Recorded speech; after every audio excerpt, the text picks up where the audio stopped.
There's something about new beginnings that feels both exhilarating and terrifying at the same time.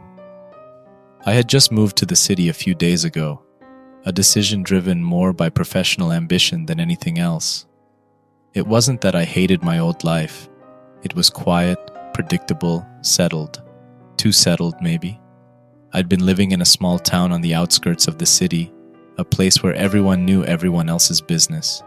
But now, I was ready for something new. Ready to make my mark. The job offer had been too good to pass up. A stepping stone, I told myself, to bigger things. So, I packed up and moved into the city, leaving behind the peaceful, almost claustrophobic life of my old town. My apartment was small but comfortable, wedged between two towering buildings that made me feel like I was constantly under the weight of the city itself. I was alone, and yet I could hear the hum of life around me. People passing by on the street below, cars honking in the distance. On my third night in the city, some of my new colleagues from work invited me out. I thought it was the perfect opportunity to loosen up, to get to know them better, maybe even make a few friends. We met somewhere downtown, a place bustling with life, the neon lights flickering overhead as we walked through the streets, laughing and joking. They were a friendly group. Chris, the loud one, always cracking jokes. Elena, who seemed quieter but sharp, with a biting sense of humor. And Jason, the one I had connected with the most. Someone who seemed just as out of place in the city as I felt. We walked through the crowded streets, the glow of shop windows and bars casting long shadows on the pavement. "We should find a place to sit," Chris said at some point, stretching his arms out and yawning dramatically. "I could use a drink." "Yeah, somewhere with good food," Jason added. "I'm starving." We wandered for a bit, passing one packed bar after another. None of them quite what we were looking for. We weren't in a hurry, though. The night was young, and the conversation was easy. At some point, as we turned a corner, I heard something. A faint sound coming from an alleyway between two tall, grimy buildings. It wasn't anything clear, just a sound, like a low hum or murmur. I turned my head toward the alley, squinting into the dimness. "Hey, hang on a sec," I said, almost to myself, stepping away from the group. I glanced back at them, but they were too absorbed in their conversation to hear me. Curiosity got the better of me, and I took a few steps into the alley, peering into the darkness. Nothing.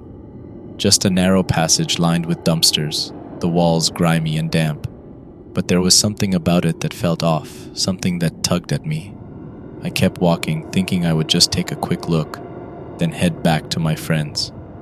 But the farther I went, the more twisted the alleyways became. The straight path I had entered was suddenly full of turns, leading me through narrow, winding back alleys that seemed to shift with every step I took. I should have turned around. I should have called Jason or one of the others. But for some reason, I kept going, half amused and half annoyed at myself for getting lost in the maze of alleyways. By the time I realized just how deep into the back streets I'd wandered, it was around 9 p.m. The buildings loomed tall above me, blocking out the sky, and the alleys grew darker, more oppressive. I reached for my phone, thinking I should probably call one of my colleagues, maybe let them know where I was, or at least make up some excuse for disappearing. I didn't want to admit that I had gotten lost. As I scrolled through my contacts, a green dim light caught my eye. I looked up and saw, in the distance, what appeared to be a small sign illuminated above an entryway, barely visible in the narrow alley. The light flickered, casting strange shadows against the brick walls. Curious, I walked closer, squinting as the sign became clearer. The Lost Bar. I couldn't help but chuckle at the name. Fitting, I thought, given the labyrinth of back alleys I'd wandered into. Still, it was intriguing. A hidden bar tucked away from the busy streets, with a name like that. I figured it would be worth checking out. Maybe I could invite my colleagues over, making it seem like I'd found something special instead of just admitting that I'd gotten lost. I stepped up to the door and pushed it open, the hinges creaking softly as I entered. Inside, the bar was cozy, almost unnervingly so. It felt like stepping into a different time. The lighting was dim, casting everything in a warm amber glow. The decor was vintage, old wooden furniture, dusty chandeliers hanging from the ceiling, and a jukebox in the corner softly playing music I couldn't quite place. It was like something out of a dream, or maybe a memory. I approached the bar and took a seat on one of the tall stools. There were other patrons scattered around the room, but no one was talking. They all seemed focused on their drinks, lost in their own worlds. The air was thick with an odd sense of familiarity, as if everyone here knew something I didn't. The bartender, a tall man with graying hair and a face that seemed carved from stone, stood behind the bar, polishing a glass with slow, deliberate movements. He didn't acknowledge me at first. I pulled out my phone, scrolling through my contacts again, ready to call Jason and tell him to come check this place out. Just as I was about to dial, a deep, gravelly voice broke the silence. "What do you think you're doing?" I looked up, startled. The bartender was staring at me, his face expressionless, his eyes dark and unreadable. I hesitated, thrown off by his tone. "I'm just calling my friends. I thought they might want to join me here." The bartender's gaze didn't waver. He set the glass down and leaned against the bar, his voice low. "Look, kid, we have some rules around here." I raised an eyebrow, half amused by the idea. "What, like no phones at the bar or something?" The bartender didn't smile. He didn't move. "No, not that kind of rules." There was a long pause, the air in the bar growing heavier.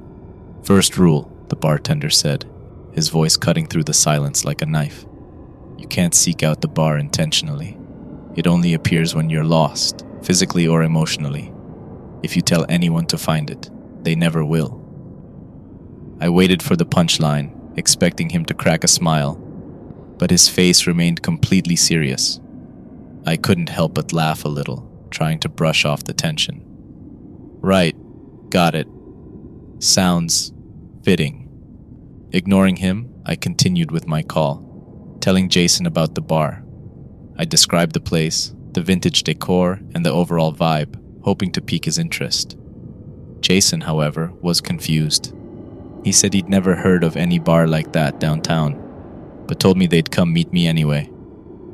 As soon as the call ended, I started looking around more carefully. Something was off. The patrons, all of them, looked like they were from different eras. A man in a sharply tailored suit that looked like it belonged in the 1940s sat by the window, sipping a drink. A woman in a vintage dress, maybe from the 80s, sat in a corner, staring at her glass. The more I looked, the more I realized just how out of place everyone seemed. Like they didn't belong to the same world, let alone the same decade. An uneasy silence filled the room, thick and oppressive, as though everyone knew something I didn't, something terrible, something none of them would acknowledge. I was shaken from my thoughts when my phone rang. It was Jason. His voice sounded annoyed, like he was done with the joke. "There's nothing here, man," he said. "We've walked up and down the alleyways and there's no bar, no sign, no lights. Are you messing with us?" I frowned, my stomach nodding as a wave of confusion washed over me. "No, I'm serious. I'm sitting inside right now. It's called the Lost Bar. You can't miss it." "Dude, I don't know what to tell you," Jason replied, the frustration clear in his voice. "We're standing right where you said, and there's nothing here." Something cold crept up my spine. I glanced around the bar again, noticing the way the patrons seemed to move in slow, deliberate motions, as if time didn't matter to them. "I'll come outside and..." Before I could finish my sentence, a hand landed on my shoulder. It was the bartender. His grip was cold, almost unnaturally so, and when I turned to look at him, his expression was completely flat, devoid of emotion. "Second rule," he said, his voice a low growl. "Under no circumstances should you leave the bar before midnight. The bar has its own schedule. If you try to leave before the clock strikes 12, you'll find yourself unable to return to the life you knew." My heart pounded in my chest as the weight of his words sank in. I tried to brush it off, tried to convince myself that this was all some elaborate joke, but the unease in the air was undeniable. I glanced over his shoulder at the clock hanging on the wall behind the bar. It read 10 p.m. This was ridiculous. I shook my head and lifted my phone to my ear again, ready to tell Jason that I was coming out. But as soon as I brought the phone to my ear, all I heard was static. Something wasn't right. I looked back at the bartender, and that's when I saw it. His face had changed. The skin on his cheeks stretched unnaturally, his grin widening to an impossible degree. His eyes, where his eyes had been, there were now dark, empty voids. I froze, my heart hammering in my chest, my mind reeling. I turned away from him, desperate to escape the sight of his twisted face, only to realize that every single patron in the bar was now staring at me. Their faces were blank, their eyes emotionless, but their heads all turned in unison, following my every move. I managed to get off the bar stool, my legs shaky, and began slowly making my way toward the door. I didn't dare run. I didn't dare make any sudden movements. The eyes of the patrons stayed fixed on me, their expressions never changing, their gaze piercing through me like knives. As I reached the door, I heard the static on my phone again. It crackled in my ear, a low, distorted sound. But beneath the static, I heard something else. A voice. The bartender's voice. "Third rule," it said, low and distorted. "Never look at the clock. Time doesn't move the same inside the bar. If you look at the clock, you'll begin to notice things around you, like faces shifting, patrons vanishing." My mind was spinning, my thoughts racing. I slowly turned back toward the bar, my eyes landing on the bartender once again. His face had returned to its previous state, calm, unreadable, but I could still see the flicker of that grin, the hint of something terrible lurking beneath the surface. This wasn't a joke. I stepped away from the door, my heart pounding in my chest. I couldn't leave. Not yet. Not before midnight. I walked back to the bar, my head down, avoiding the gazes of the patrons, avoiding the clock. I could feel the weight of their stares, the way their eyes followed me as I moved. But I didn't look at them. I didn't dare. I sat down again, my hands trembling as I rested them on the bar. The bartender turned to me, his expression as neutral as ever. "Kid," he said slowly, "you've broken the rule. Every rule you break has consequences." I swallowed hard, my throat dry. "But you didn't tell me the third rule in time. How could I know?" The bartender's lips curled into a faint smile. "You didn't let me finish talking." I sat there in stunned silence, the weight of what had just happened pressing down on me like a heavy blanket. I looked around the bar again, trying to calm myself, trying to make sense of it all. The patrons had gone back to their drinks, their conversations, as if nothing had happened. A slight feeling of relief washed over me, but it was fleeting. The bartender reached under the bar and pulled out a small, yellowed piece of paper. He scribbled something down on it before sliding it across the counter toward me. "These are the rest of the rules," he said, his voice calm. "You'd best follow them." I picked up the paper with trembling hands and began to read. "Fourth rule. If you see my reflection in the bar mirror, don't speak." Fifth rule. If an old man sits next to you at the bar, you should always offer him a drink. Sixth rule. If the entrance door opens on its own, don't look. Seventh rule. Never acknowledge the woman in the red dress. Eighth rule. Don't turn around if you feel someone tap your shoulder. I felt a cold shiver run down my spine as I read the final rule. I didn't know what any of this meant, but I knew one thing for sure. I didn't want to find out. I glanced back up at the bartender. "What's the deal with the woman in the red dress?" I asked, my voice barely above a whisper. The bartender's expression darkened. He leaned in closer, his voice low and menacing. "Every now and then you may spot a woman in a faded red dress with pale skin and black eyes, sitting at the far end of the bar. No one else seems to notice her. If you look directly at her, she'll stare back, she'll smile, stand up and approach you. If you speak to her, She'll follow you wherever you go, even after you've left the bar. She never stops following." My skin crawled at his words, my stomach turning with fear. I sat back in my chair, trying to process everything. My mind was reeling, and I needed something, anything, to calm my nerves. "I'll have a whiskey," I muttered, my voice shaky. "On the rocks." The bartender gave a slight nod and poured me a glass, the ice clinking softly as he slid it across the bar. I took a long sip, the burn of the whiskey spreading through me, though it did little to calm the panic swirling in my chest. As I sat there, nursing my drink, I caught a glimpse of something in the corner of my eye. The bar mirror, the bartender's reflection. I froze. His reflection wasn't right. It wasn't him. It was something else. The reflection contorted, twisting into strange, unnatural shapes. The bartender's face stretched and distorted, his eyes empty, hollow. His grin was wide, impossibly wide, and his reflection was staring straight at me, through me. I felt my heart skip a beat, my breath catching in my throat. I couldn't look away, but I knew I couldn't speak. With a great effort, I tore my gaze away from the mirror and stared down at the bar, my hands trembling around my glass. I couldn't say anything. I couldn't break the rule. I took another sip of whiskey, trying to steady myself, trying to pretend like everything was normal, but nothing was normal. I needed to stretch my legs, to get away from the mirror, so I stood up and wandered a few steps away from the bar, careful not to glance toward the reflection again. After a few moments, I heard something. A faint tapping sound, like someone drumming their fingers on the bar. I turned toward the source, and there he was. An old man sat at the bar, hunched over, his face hidden beneath the shadow of a wide-brimmed hat. He didn't move, didn't speak. He just sat there, his hands resting on the bar in front of him. My heart raced as I remembered the fifth rule. If an old man sits next to you at the bar, you should always offer him a drink. I didn't hesitate.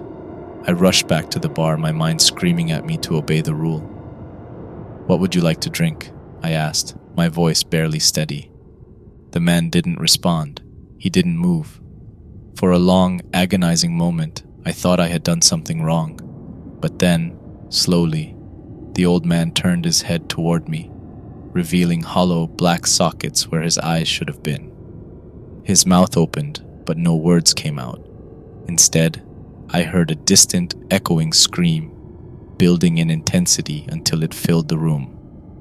Panic surged through me, but I didn't falter. I grabbed my own whiskey glass and slid it across the bar toward the old man.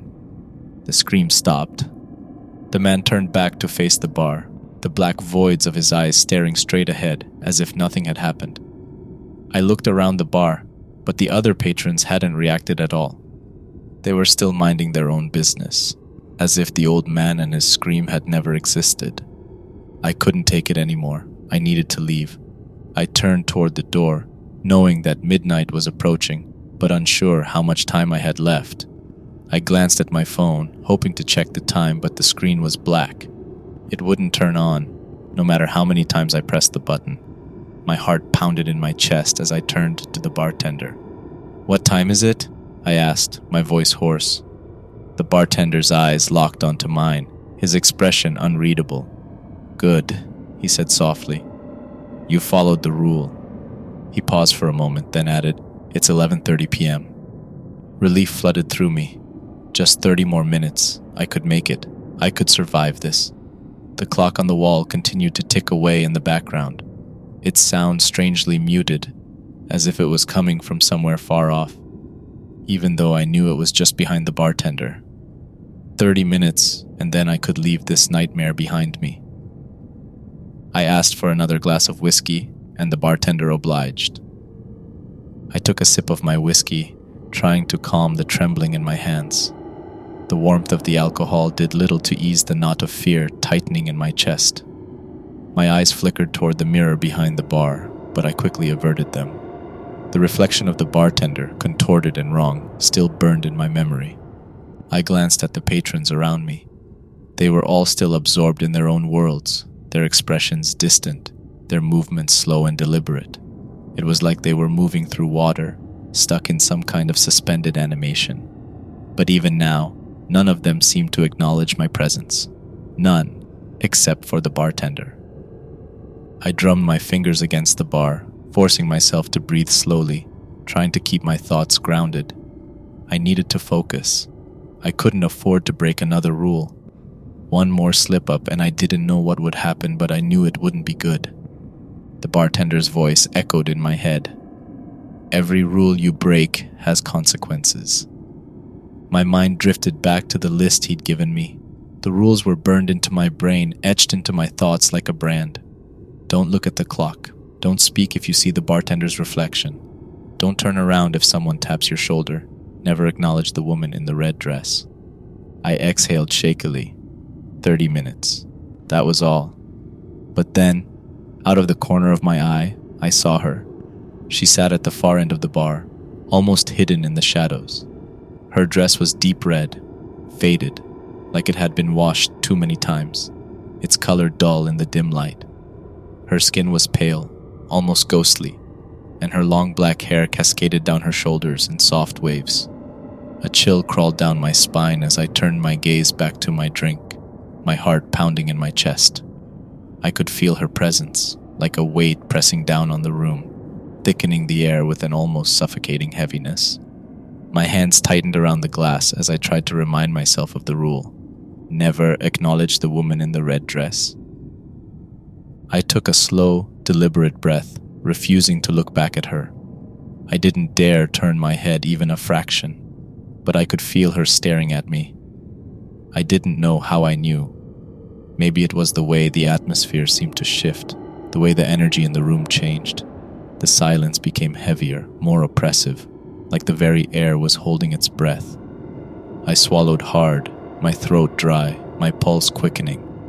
I had never felt this kind of fear before. This wasn't the fear of something you could see, something tangible. This was the fear of the unknown, of something you couldn't explain, something lurking just beyond the edge of reality. I kept my gaze locked on the bar, pretending to study the worn surface of the wood. My mind raced with questions I couldn't answer. Why was she here? Had she always been there, waiting, watching, hidden in the shadows until now? Or had I somehow drawn her attention by breaking the rules? The seconds felt like hours, dragging on as the tension in the air grew thicker. I couldn't ignore the feeling anymore, the sense that something was coming closer, creeping toward me from the far end of the bar. My skin prickled, as if 1,000 tiny eyes were watching me from the darkness. I didn't dare move. I barely breathed. The soft creak of wood echoed through the bar, a sound so faint, so subtle, that if I hadn't been on edge, I might not have noticed it. But I did. She had shifted in her seat. My heart pounded louder in my chest, and I forced myself to stay still. Don't look. Don't acknowledge her. It's just a trick, I told myself. It's just the bar trying to mess with you. But then I heard something else. A soft, rhythmic tapping. It wasn't coming from the bar this time. It was coming from her direction. Like fingernails lightly tapping against the wood. An almost absent-minded rhythm that sent chills crawling up my spine. The tapping continued, slow and deliberate, filling the silence that hung heavy in the room. My pulse quickened, and sweat began to bead on my forehead. Every instinct screamed at me to glance over, just a quick look, just to make sure she wasn't moving closer. But I didn't. The bartender had warned me. She never stops following. The tapping grew louder, more insistent, like she was trying to draw me in, trying to force me to break the rule. I clenched my fists so tightly my knuckles turned white, fighting the overwhelming urge to look. Then suddenly, the tapping stopped. The silence that followed was deafening. It was as if the entire bar had gone still, waiting for my next move. I squeezed my eyes shut, my mind racing. Maybe she was gone. Maybe it was over. Maybe I had passed the test. But then, from somewhere just behind me, I heard a soft, almost melodic voice. "Would you like to dance?" My blood ran cold, and it was her. Her voice was smooth like velvet, and yet it felt wrong. Too soft, too inviting. Like a predator luring its prey. My heart pounded so hard in my chest I thought it might burst. I didn't move. I didn't answer. I couldn't. The air grew colder around me, and I felt her presence, closer now, much closer.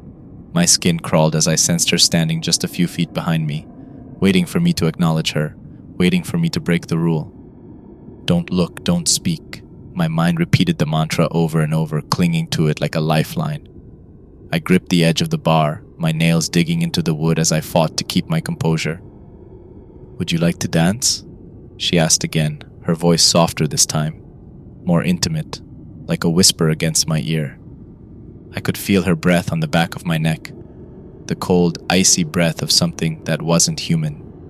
I wanted to scream, to run, to bolt out of the bar and never look back, but I couldn't. I was paralyzed by fear, trapped in the grip of something ancient and terrifying. The bar around me seemed to fade into the background, the patrons distant and blurred, their figures blending into the shadows. It was just me and her now, suspended in this moment of unbearable tension. And then, the cold draft vanished. The weight lifted. I blinked, slowly realizing that I was still sitting at the bar. I hadn't moved. The air around me felt warmer, the oppressive tension easing ever so slightly. My heart continued to race, but I could feel myself returning to reality, to the bar, to the present. She was gone. I didn't look to check. I didn't dare. But I could feel it, the change in the atmosphere. The weight of her presence had lifted, like a shadow retreating back into the darkness. I let out a shaky breath, my body trembling from the encounter. I didn't know how I had survived it. All I knew was that I had followed the rule. I had made it through. The bartender approached me again, his expression unreadable as ever. "Good," he said quietly. "You didn't break the rule." I couldn't respond. I didn't have the energy. All I could do was nod weakly, my mind still reeling from the encounter. But before I could fully process what had just happened, the bartender leaned in close, his voice low and ominous. "There is one more rule," he whispered. "After midnight, the door cannot be opened from inside." My stomach dropped. The relief I had felt only moments ago evaporated, replaced by a new wave of terror. My heart pounded violently in my chest. The weight of those words settled over me like a suffocating blanket, my mind scrambling to make sense of it all. I was trapped. My hands clenched the edge of the bar, knuckles white, as the dread coursed through me. I could feel the seconds ticking by, dragging me toward a decision I didn't want to make. Leave now, break the second rule. The thought gnawed at me, growing louder with every beat of the clock. If you try to leave before the clock strikes 12, you'll find yourself unable to return to the life you knew. The bartender's voice had been cold and unyielding when he'd said it, but now it felt like a distant warning, almost mocking. What life? What was there for me, really? Sure, I'd just gotten this new job, but I didn't feel settled. My life before this city wasn't exactly something I was desperate to return to. Lonely nights in my quiet town, a few distant friends, and a lingering sense of dissatisfaction. I'd moved here hoping for something new, but now I wasn't sure. Was it better to just leave now and accept whatever consequence followed? Maybe what waited outside the bar couldn't be worse than the slow descent into madness I was feeling here. Time slipped through my fingers, and before I knew it, the bartender leaned in again. "It's almost midnight," he said, his voice devoid of any emotion. My pulse quickened, panic surging through me. I couldn't decide. I couldn't think. The sound of the ticking clock filled my ears, relentless, unmerciful. And then the clock chimed. Midnight. Everything froze. The soft chime of the clock echoed through the bar, dragging with it an almost unbearable silence. My mind reeled, spinning out of control. It was too late now, wasn't it? The clock had struck, and I was trapped here. Trapped in this twisted, nightmarish place with rules that seemed designed to break me. I couldn't even muster a thought, my breathing shallow, my eyes darting around the bar. Then, out of nowhere, I heard it. The door creaked open behind me. My heart stopped, my mind raced, instantly recalling the 6th rule. If the entrance door opens on its own, don't look. But that door, that was my escape.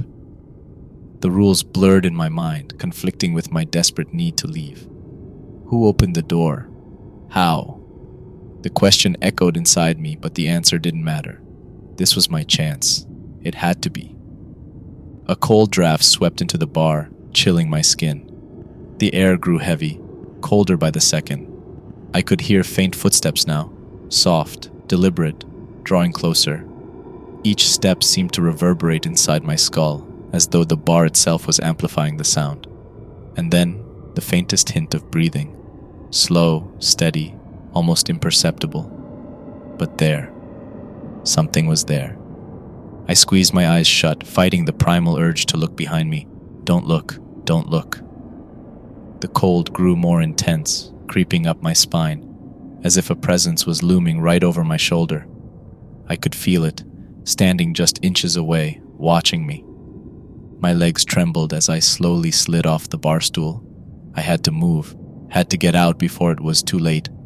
My mind was screaming at me to run, to bolt for the door and never look back, but I forced myself to stay calm. My heart pounded in my chest, so loud I was sure the whole bar could hear it.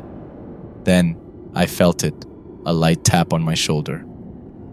The eighth rule pulsed in my head like a warning siren, urging me to ignore the icy fingers that had touched me.